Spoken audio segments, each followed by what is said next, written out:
The views and opinions expressed in these historical letters that may contain vernacular used in the World War II era, the post-war era, and the Cold War era do not reflect the views and opinions of any of the individuals involved with this project, including, but not limited to, the podcast's creators. Hi, Jamie. Hey, Alley Cat. How are you doing today? I am just fine. It's been a gorgeous day. Oh, Very wonderful. excited to do episode number 5. I can't believe we're already on episode 5. It kind of feels a little bit like a milestone. It does. A little milestone, but still. A little one. Like, it's an exciting one to get to. And we're now in 1942 in the podcast. So yet another milestone. Yeah, Not we've changed the years, into 1942. We've left 1941. But before we get into all of that, we know when this episode's going to air, it's going to be Memorial Day weekend. We just wanted to take a moment to thank all of the veterans for your service, to all the families of veterans, those who are with us, those who are not with us anymore, for all of their service across all the generations. I mean, we're right now going through a podcast that's covering World War II. And we know, especially a lot of that generation, if it already hasn't left us, there's not a lot of time left with those individuals. But thank you to all of the veterans for your service this Memorial Day weekend. And for anybody who happens to be in Washington, D.C., the day that this podcast airs, which is going to be on Sunday, May 26th, we're going to actually have the Love Sweetie podcast has a vendor table at the Libertarian National Convention. So if you happen to be at the Libertarian National Convention from any of the states and you're listening to this podcast, come and stop by the vendor table for the Love Sweetie podcast to get more information. It's going to be really exciting. And possibly some sweeties. Yeah, we may have brought some sweets for the Love Sweetie podcast table. Hopefully, if they survive by the time we get to Sunday at the convention. No guarantees of that, but definitely please stop by if you're there. And with that, I think we're going to dive into the first letter of the evening. Now, we have 3 very special letters tonight. The first letter is going to be from Sweetie's father, and then we're finally going to get to hear from Sweetie's mother, Laura, after him, and then we'll get an update on what Sweetie's up to herself. We are going to start tonight's podcast with this letter from Dr. Chester Demaree.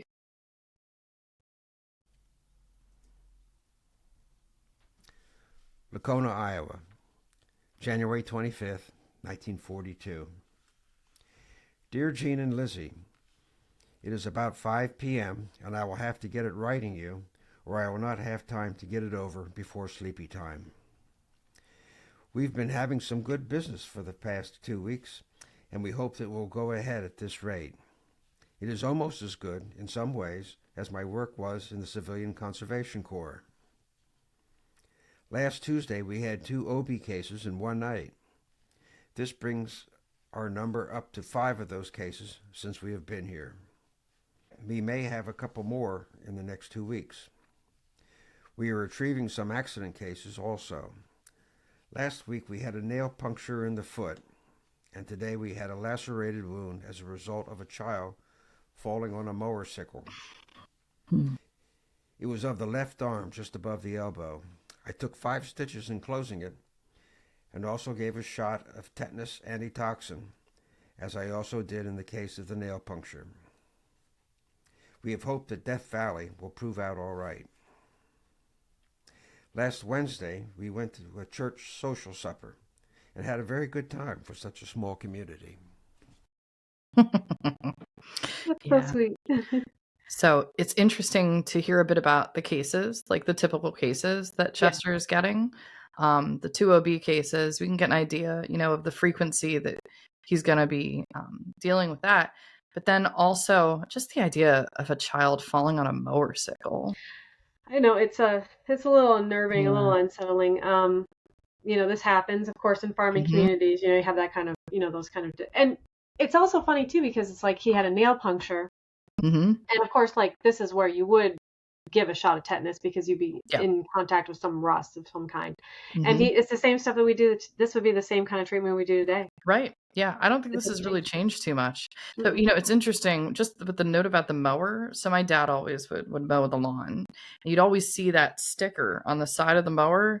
It always had like that symbol of just like, don't put your hand under here, don't get your foot. There's a certain sticker that seems always affixed to that. That's what this makes me think of, is that warning, like, don't go near the mower.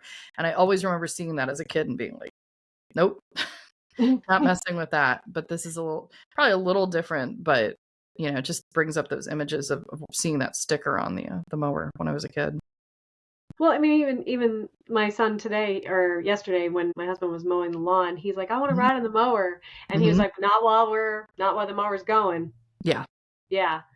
Oh, and also too, it's cute because he speaks about going to the church social supper on Wednesday, and that's when that's like typical. That's when my mother-in-law goes, and they have like a supper that they put out for fundraising. Yep. I always remember in the Lutheran tradition, there was soup suppers on Wednesday. Now, I don't know if all the churches did that, but it was always during Lent specifically that there would be a soup supper on Wednesday nights, because it would follow Ash Wednesday. So I think that's because Wednesday was chosen leading up to Easter, and they would do that. But certainly I think a lot of people probably do have memories of church suppers of various types. So like spaghetti night, pancake breakfasts. Yes. Actually, I'm really hungry for dinner. So maybe it's not a good thing to talk about all these church suppers. They were all delicious. Yeah.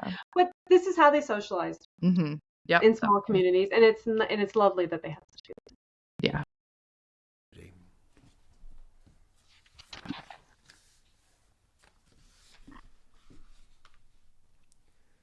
Our snow was about all gone, and we were thankful for the mild winter. I have been getting around with the Ford and think that it is a very good one, although the body is not as good as the one we traded for the Chevy.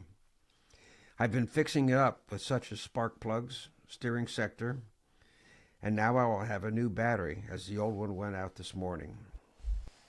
I want to get some other things for it, besides fixing it up myself in other ways. I feel that it is worth the $85 that we paid for it. Yeah. $85. $85. Well, this is the Ford that he was looking for, right, to help him around from our last letter. Yes, from him. I just love learning the cost of things. The cost, right? $85 for a car. For a Ford, for a Model A. Yeah. He was looking for a Model A, so I'm assuming he got a Model A in the last letter. And it's pretty quick turnaround, too, because the last letter that he wrote was January 11th. So this is just 2 weeks later. He found that car. Probably not from that guy that was trying to scam him with the junk Ford from the last letter. But yeah, $85 for a car. Well, I mean, he clearly knows his cars. He's able to work on it himself. So yeah, you can't put one past Chester.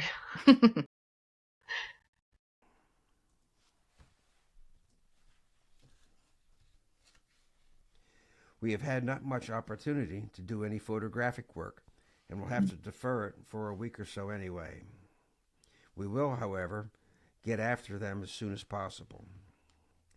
We are glad that you seem to like them as well as you do, but I think that we'll be able to do better the next time. I think that we'll be able to do so when you come. I think we did pretty well for the opportunities we have had, and with the behavior of some of the subjects, children. I thought that Frank's were pretty good. They were somewhat harshly lighted, but after all, they were something along the line that I have been working for. I think that I have learned something about lighting, and I have learned something about long focus lenses. Jean, I think I will be able to make some good copy of Marion's pictures, but I will have to get some copy film to make them with. I'm going to get some anyway, and I will have to use the rest of the dozen anyway. And here's the photography hobby that he totally has. I just love how he says the behavior of some of the subjects. Like he's looking at things under a microscope. This is how a doctor is going to speak and treat photography. The subjects acted as such. I have figured out the lighting. I'm improving this, sort of like test environment. I'm testing things with lenses. He's really all in with the science of photography, which is really, really endearing to me. But yeah, I just love calling the children the subjects. I think that in some of his letters, he probably has the cadence that he would have writing notes from a case. So like the way that he talks sometimes, it's very logical. It's very matter of fact. It's like, get the facts down. I mean, Right. but obviously with his letters, he does, give a little bit more context and, and ask Hmm. questions and things like that. So it's not quite, but he does have that definite like Yeah, bullet point way of talking that I appreciate. he does. And then at some random point, because right at the beginning of this letter, he's like, it's sleepy time. So It is that's not at all. That's He cute. throws in, oh, subjects for children, very, very like theoretical discussion of things, but there's that little addition of humor of it's close to sleepy time. As a parent, those things that you say to your kids. If Right. Hmm. so, I used to say, oh geez, I used to say for my daughter when she would get hurt, I said, "Did you get an ouchie boo boo?" Yeah. And so we still sometimes refer to, and they're older now. We still sometimes refer to them as ouchie boo boos. I So see. I can see maybe he talked sleepy time with them when they were younger, and that Hmm. just He just kind of stayed. Yeah. just stayed.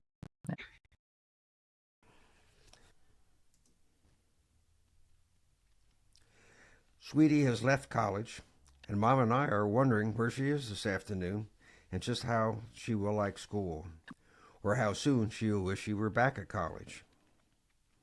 We hope that she will soon think to write us and not be wondering why she does not get any letters when she has not yet sent us her address. Yeah, that's going to be important. Send the address because we know what Sweetie's going to do almost with certainty. And he does too, as everybody else does. She's going to demand letters.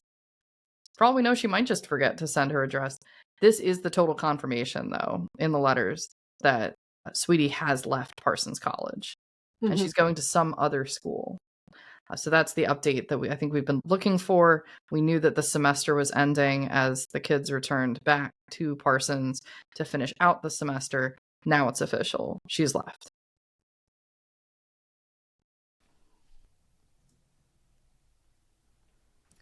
I will try and send little Chris some thiamine chloride, and you can see if he will not need laxatives, the same as when he was taking the other medicine that I gave you when you were here. I will get some more of the ventriculum as soon as I can. I purchased 500 capsules of it last week and paid $11.50 for it, and one patient purchased it all. This is a lot of medicine for one person to buy, Hmm. even by today's standards. Ventriculin. So I looked up ventriculin. This is a medicine that was made out of hog's stomach extract. And from what I can tell, it has something to do with anemia. It has to do with something going on with the blood and the levels of whatever element is missing.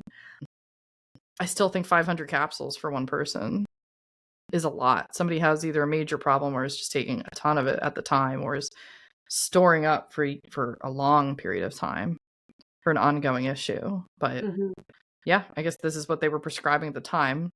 It'd be interesting to hear from the medical community if ventriculin is still being prescribed for other things.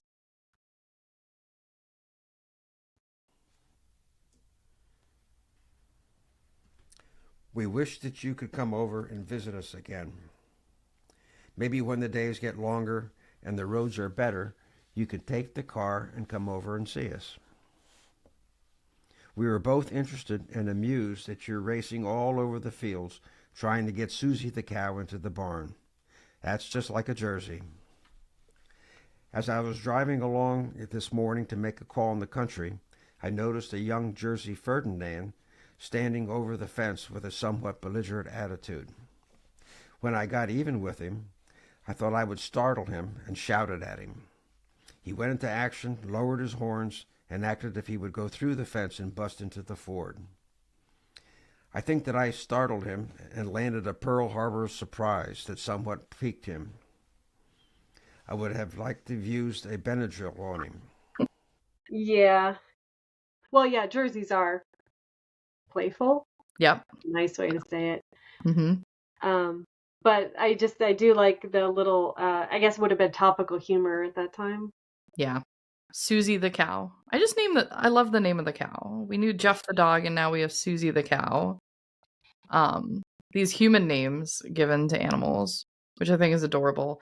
And then the Jersey Ferdinand, of course, Well, referring to of the course. bull. what do you name a Jersey but Fernandina? Right? Yeah. Yeah. Have you ever been too close to like an animal and you're thinking when you're too close to an animal that can really do some damage? It's like, hey, maybe this isn't like a good moment to get out because I've had this problem to get out my camera because you're super excited to see up close and personal like this sort of animal in the wild, and then after like 10 seconds, your brain kicks in and you're like, wait, danger. This is a dangerous animal. I had this experience in the Shenandoah Valley. Myself and, well, I was in a car with my father. We're going on Skyline Drive. If someone's never gone Skyline Drive in the Shenandoah Valley, take Skyline Drive. It's part of the National Park Service.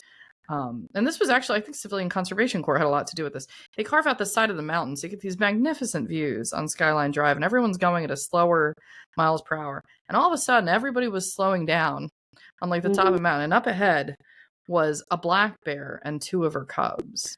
And of course, we're all like, oh my God, we're like seeing nature in the wild. So what's everybody doing? We're putting down our windows and we're getting out our cell phones to snap a photo.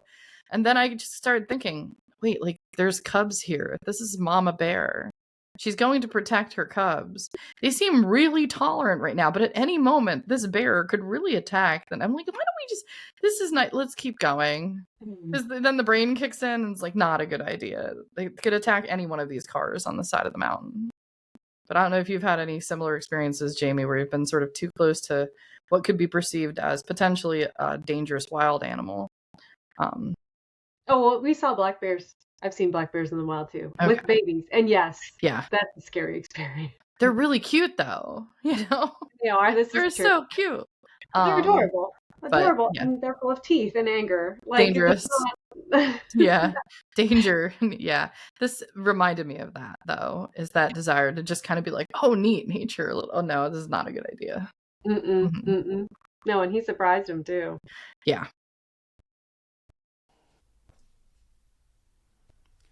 Mr. Oxenrider, Jane, seems to be improving fast, and I'm beginning to think that he does not have cancer of the lung as they thought in Iowa City. He has gained 8 pounds by the least and has been driving around town. I've written the medical department of the hospital, merely appraising them of his condition, and will their faces be red? I merely told them how he was getting along and expect him to jump right away and requested he be sent down to them at once so they may be examined and x-rayed. I've been wondering if he did not have essential pneumonia and was just clearing up when he arrived there. He does not cough, and I think after I fluoroscoped him that there is not much difference in the two sides of his chest. Yeah. This is interesting that he's talking about a potential misdiagnosis, I think, coming. And he's like, oh, I think I diagnosed him better. And that this guy doesn't actually have cancer. He actually has some sort of pneumonia. How would they be able to tell? Right. You know, the diagnostic methods were definitely simplistic. So, I mean, I could see there being definite times when there's misdiagnoses of major injuries like that or major illnesses like this. Yeah, that's interesting. But I was like, oh, good, he's doing better. Yeah, someone's recovering because we were hearing about in the last letter, like it looks like some people aren't going to make it because of these like coronary issues. And this one, we started with the letter is okay. There's some OBs, but there's also people having some pretty serious injuries and accidents. Yeah. And now it sounds like someone's recovering. So he's seeing, a lot of different types of cases come across, and he's doing his best with them. I'm surprised we didn't hear about some diagnosis of providing some sulfa, because there's that pneumonia, and we know like at that time sulfa is going to be looked at as a solve, at least either at that time or very soon after this time, for a cure potentially, or at least relief for pneumonia. But it sounds like the guy's improving, so that's exciting. Yeah, that's very exciting. Yep. All right, and then we have our second letter for tonight. And this is the first time we really get to hear in depth from the perspective of Sweetie's mother, from Laura Shuler Demaree. We did have a small snippet from a previous letter where she had just written a small note at the end. Yeah. So, yeah, it's nice to get the full letter so we can get sort of an idea of how the mother is. All right. Lacona, Iowa, February 10th, 1942. My dear Jean, The mails here, 2 a day, seem to make it hard to get mail out. The first one goes out too early, around 8 a.m. The late one about 4 p.m. Your letter often comes on the 4 o'clock. It did Saturday, just as I had finished serving light refreshments at a kid's party at the church basement. Sunday morning before day, we were called on our 7th OB, got back in time to go to church. Dr. and Mrs. Loosebrock called during the PM to try to sell us the place. They want to buy with the money. Monday morning, I was going to iron. I washed last Thursday, but had to give some enemas here at the house and used up all my time. Stayed in the office while Dee made his after call, and another call here in town, came home, and got the ironing done at late supper time. It began to snow Sunday night, and after starting and stopping many times, I think we have had an average of 6 inches. The roads are not bad. I'm glad it is not cold. Your rug came and I tied and sewed it during the day between jobs, read a book last night. Daddy found one dipping rather messy as the paper had been wrapped around something, but we'll send it for you to see. The aide goes to the country tomorrow for a potluck dinner, but I may not get to go. I hate to leave Daddy at home alone, or I'd plan a trip to see the Bunts. I can get a lift to Ames, and may be able to get a bus to Waterloo. I don't know if Daddy is going to write his form letter. We owe 3 Bob, and Sweetie has not written. Did you send on Bob's letter to Sister? We haven't touched the pictures since he made those while Sweetie was home. I think we may be lazy, but when night comes we just relax and call it a day, and pictures can wait. We thought Sweetie might pay us a visit, but she seems to prefer Miller's at Hedrick. So, Laura has a very interesting way of talking. From what my father said, because he does actually remember how she used to speak, she was very soft-spoken, and she's very even. So where Chester can get very excited about things and be very focused on his projects, she's the rock, right? That's going to be very, very steady at the home. I like how she says, yeah, there's 6 inches outside. Now, I know in southeastern Pennsylvania, when there's 6 inches, like, everything's stopping. Pretty much. She's like, it's not that bad. We'll deal. We're going to this dinner. We write some letters. And then I like that she says, I think we may be lazy, but when night comes, we just relax. She's like, sometimes we just need to take time to ourselves. And I like having that sort of, let's keep things nice and calm from the mother's side. I do really like, too, how she's like, after the 7th OB case they still were able to go to church. Yeah, we still got to church. And we did hear about the mother, actually, from the church in episode 3. That's when she's telling Sweetie to get up to the pulpit and talk about Parsons College. So church is going to mean a lot to her. Mm-hmm. This is a dead-end street to her. We either are busy or expecting to be, so time does not hang on our hands. How about your senior year's training? Will the training center there make any change in your work? Will you be drafted into the service? Does everyone seem excited about the cadets coming? This is a dead-end street to her. Mm-hmm. Mother knows best, I think, is what's going on here. She's just going to diagnose emotionally what's going on with her daughter. Yeah, and then she had previously said that we thought Sweetie might pay us a visit, but she seems to prefer the Millers. So in Hedrick, Iowa, we have Lucille Miller, Sweetie's friend that she's very close with at Parsons. So the daughter's preferring to go and hang out with another family, and this is clearly bothering her, in between the lines, but she knows that her daughter doesn't want to be where she currently at least was in the previous month.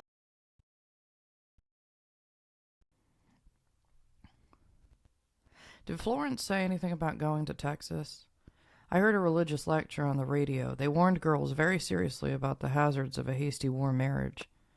It expressed my views and what I know of the other war so nearly I wish I had a copy of it to send out to each girl I know. I am not worried about your morals, but I am sorry you had the experience you did at the party. But as for the blind date part of it, I can't see you can place all the blame on that. It might have been any nice-appearing fellow you chanced to meet anywhere. Many nice girls and boys meet on blind dates and do not drink or pet or smoke. I'm so glad you do not do those things. This is so relevant to some of the communications in the last letters. Jamie, remind me, what happened with Sweetie with regards to marriage proposals in the last episode? In the last episode, she received a marriage proposal through the mail. Through the mail. So, seems a little sudden. Yes. And Yep. so but it just it's a sign of the times. Mm-hmm. There was lots of marriages going on, Right. like quick, hasty marriages because of the war. Yep. So, yeah, and I can see where this would be weighing heavy on her. Right. Like, he has her girls getting out there, and it can be scary. And, she doesn't know exactly what's going on with all of the girls that she knows, but I love that she's taking the time to really say this is a problem, these hasty marriages that are going on, and that it happened previously. They were worrying about it. I think this is probably something that came up in World War I. And so now the lectures, the radio, all the discussions about everybody getting married, even in episode 3, there was all the updates from the family members, and there were a lot of marriages quickly going on. So it's nice to hear from Laura with the concern that Laura, and I'm sure other mothers, are very concerned about this happening with their daughters. I am not worried about Sweetie's morals, but I am worried about her being weaned away from us and not seeming to care for us or writing or letting us know what she is doing. Anything could happen. We don't even know that the Miller girl or her folks or the kind of boys they're dating. Sweetie doesn't tell me anything, even if she does write or even if she is home. So she's depressed about this. She wants to check in. She's writing to Jean because that's always the solution. When you have to find out what's going on, go to the confidant. Well, Sweetie and Jean have a really good relationship. Oh, yeah. And it's sometimes a little bit easier maybe to hear it from your sister than your mother or your father. And so I can see them going around and doing this. But, it does kind of break my heart. I mean, of course she's worried about her daughter. Yeah. And hopefully things will turn around for her.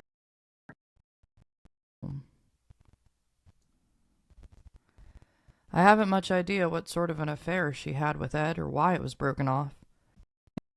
Okay. I have to stop right here. Yes. Finally, the confirmation about Ed.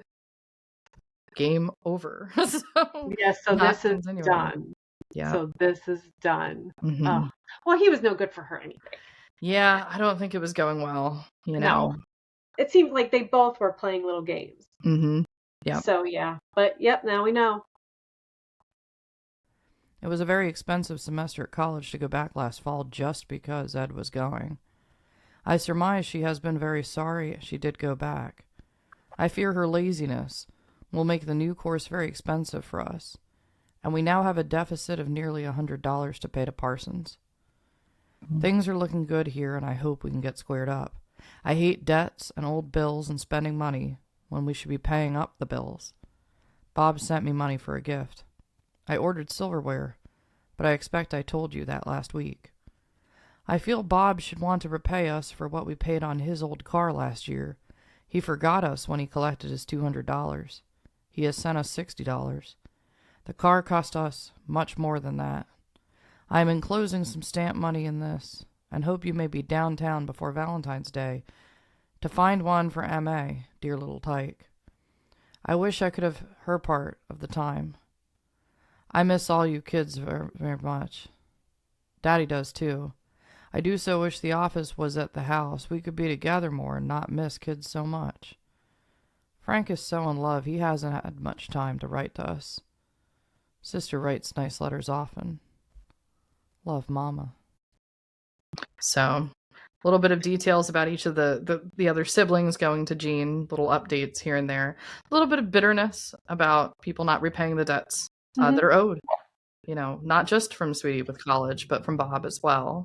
And then Frank, saying that he's so in love. That's with Maida. We mentioned Maida. We still haven't really heard too much about her, but that's who she's referencing. All right. And with our third letter of the evening, we, of course, have to check in with Sweetie herself and see what she's up to, because she's not dating Ed. Last episode, she got marriage proposal by mail from David Chase. And now we know from the parents she's certainly not at college. So we have to find out where she is. And that's what we're going to do right now.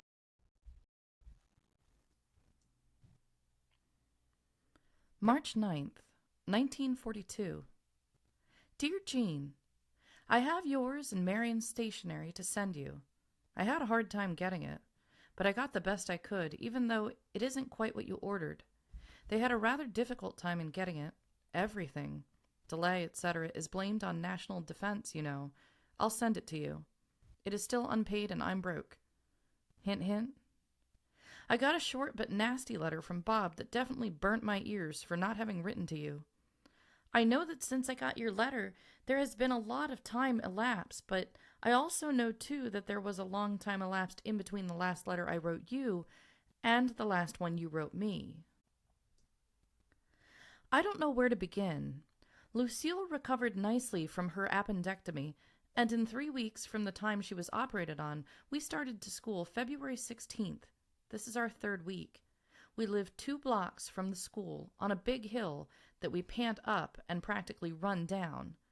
We have a room equipped with a bed, desk, dresser, a highboy, another dresser with a fancy name, a wardrobe, not a clothes closet, a patented thing installed as an afterthought, a big fireplace, very old-fashioned, but I like it. It is pretty nice.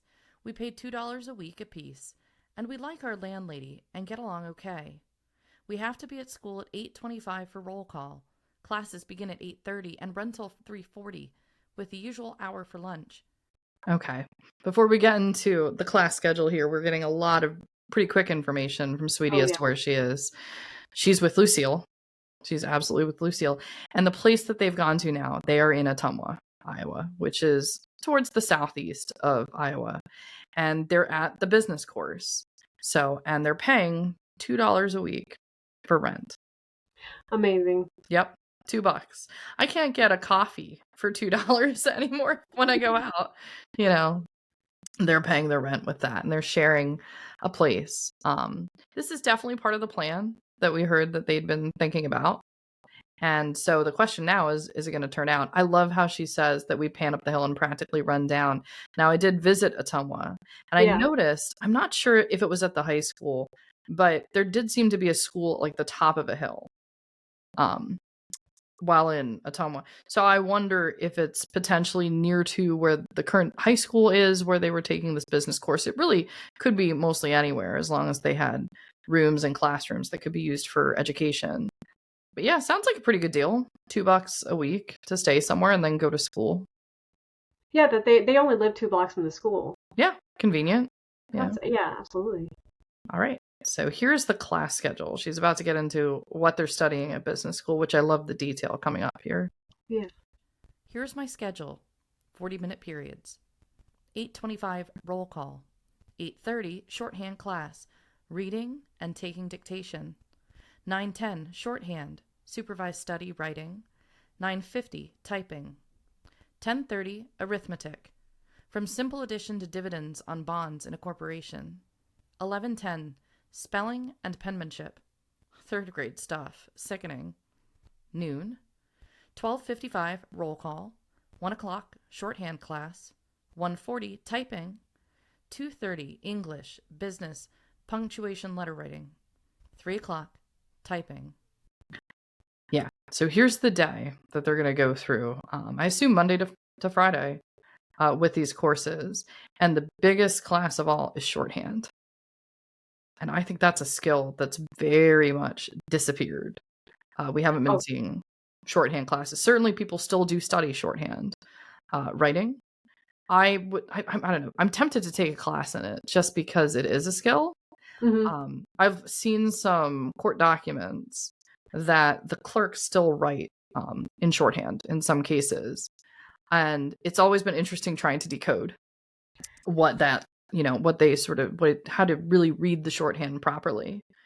but it's an interesting skill to have. And then I love that she calls out that penmanship really needs to be handled before you get to this point, which is a problem to this day. So penmanship, like, though, there's some people who didn't have that. Mm-hmm. You know, like, there's some people who didn't have that education who were going to this college. True. And so they had to have that class. Well, like, when I went to college, I had a lot of math already, and they had remedial math for people. So, you know, it is something that's just, you know, not everybody has. Sort of like a gen ed. Yeah. Yeah, like a gen ed. And I do, like, I mean, they're doing typing twice a day, 3 times a day. So you see, we have 3 typing periods and 3 shorthand classes, and they really keep us humping. The first week we were here, we took a speed test, and we were both so nervous that we nearly ruined ourselves. Lucille made 56 words net with 15 errors. I made 52 words net with 14 errors. This last week we took them again, and I got 64 words per minute. 10-minute test net with 3 errors, the highest rate. Lucille had 64 with 5 errors. We are supposed to turn in 10 units the first month and 20 each month afterward in 3 weeks. I have turned in 58 units, almost 3 months' work. Not bad, eh? We got our grades this last week. They were shorthand, 95, spelling, 99, typing, 95, arithmetic, 85, penmanship, 85, English, 93. Okay, yeah, so we have to address that. Yeah. Yeah. So she's all, penmanship is for 3rd graders. Yeah. Yeah. She got an 85. Yeah. On her penmanship, right? It's one of her lower scores. So she has to arithmetic too. I can, like, relate to that. Yeah. Math's not for everybody, you know, probably just passing grade. I love that we get to see the grades and we get to see the nervousness here that she records this. And also she seems really excited for this work because she's all excited that she turned in like 58 assignments in this short amount of time. Like, I'm going to finish this school really fast. Oh yeah, she's all about it. Maybe this was the best move for her. Yeah, it really might be.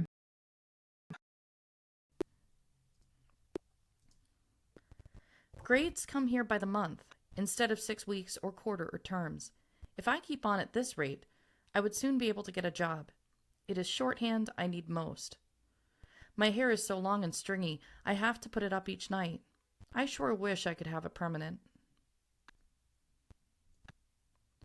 We've done and do very little running around during the week, but we really have fun on weekends.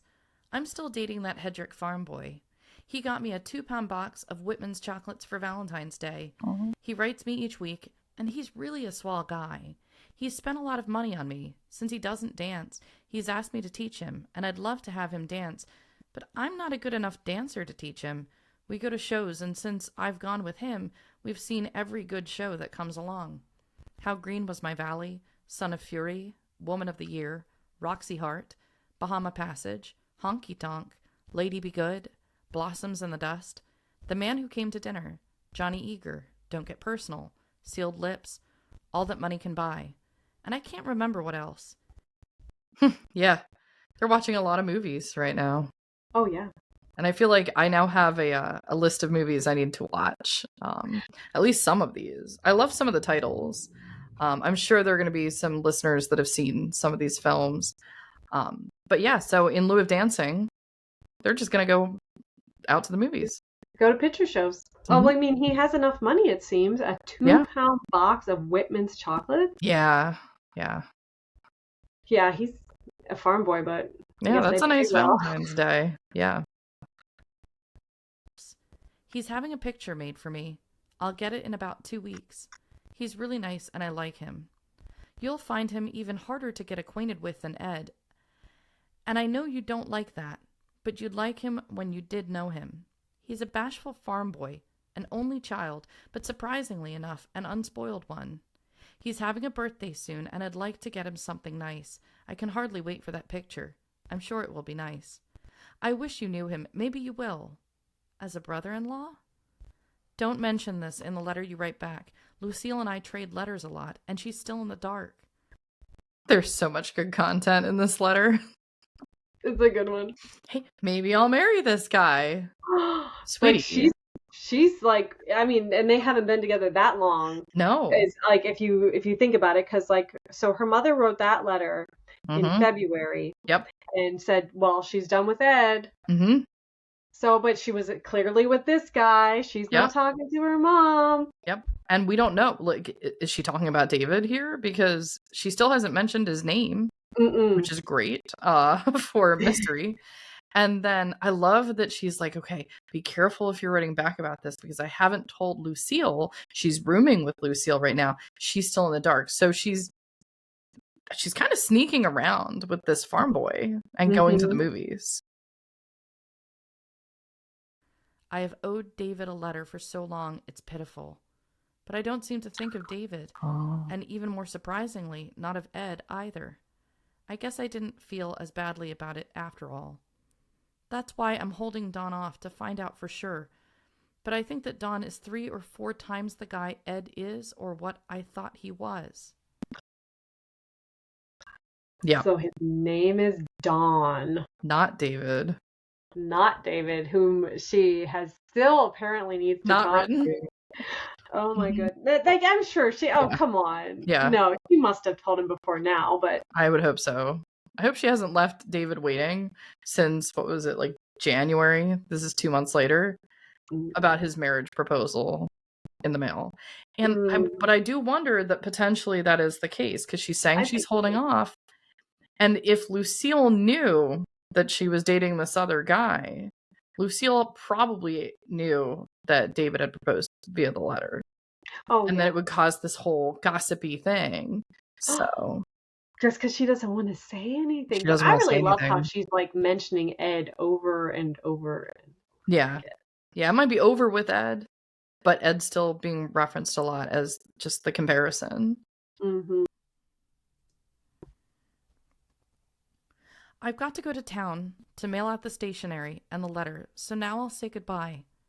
I hardly think it is worthwhile apologizing and promising not to let this happen again, but I will try. I hope you'll write soon and comment on this guy, will you? Carefully, but tell me what your reaction might be. Write if you can or care to. All the love in the world. Yeah. So it seems like Sweetie has not written for a while, and so she can't be demanding any letters right now. No, not at this juncture, it would seem. Not at this juncture. Yeah. But that's it for the letters for tonight. So we're getting some interesting updates. We're moving forward in time. We know Sweetie, she's in Ottumwa. She's rapidly working her way through a course. She may be being slightly dishonest to her roommate about what's going on in her social life, but hey, that's her business. And the whole thing with David Chase does not seem to be occurring definitively. Now she's dating somebody else. But she's having a nice time going out to all these movies and enjoying a 2-pound box of chocolates. Yeah, that sounds pretty good too. We talked about food a lot in this episode between the church suppers and that. So, yeah, it's just, life at the time. And when we head into the next letter, we're going to find out more about Sweetie's life in Ottumwa. Well, thank you, everybody. So share it. If you enjoyed the video, please like, share, and subscribe. All right. And we'll see you next week. Bye, everyone. Thank you for listening to this episode of the Love Sweetie podcast. For more information on Sweetie and her life, as well as more information on this podcast, please go to www.lovesweetiepodcast.com. Again, that's www.lovesweetiepodcast.com.